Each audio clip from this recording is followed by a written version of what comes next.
Midangop sa Sibianan ang duha ka inahang nga senior citizens kini aron mga tabang tungod sa kalisod sa ilang kahimtang ilabi na sa ilang nag-unang panginahanglan. Giila nga sila Nanay Enriqueta Villasin, 67 anyos ug si Nanay Virginia Cañete, 66 anyos nga parehong residente sa Mintal Tugbok, Davao City. Sumala pa sa duruha nga naglaom lang sila nga sa ilang pagbisita sa Brigada Davao diin sila matabangan pinaagi sa ilang gikinahanglan nga bugas. Kahibaluan nga lisod sab ang kahimtang sa ilang mga anak, diin ang uban niini aduna na kaugalingong pamilya ug naglisod sab sa ilang kaugalingong gastuhan. Hinungdan nga nagduha-duha sila sa pagpangayo og tabang gumikan limitado lang usab ang kita sa ilang mga anak. Sa pagkakaron, sila nakadawat og bugas nga gipaabot gikan sa tabang sa Dimri Foundation ug Emilias Mindanao Souvenir Center. Nalipay ko ma'am, nakadala ko ma'am sa bugas mo.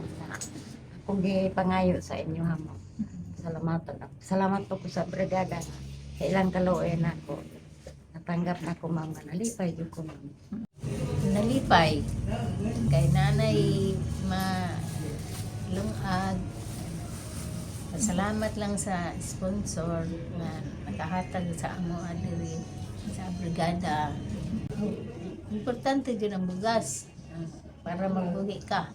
In the heart of changing lives, ako si Brigada Justin Rose Pabi alang sa 93.1 Brigada News FM Davao, The Music and News Authority.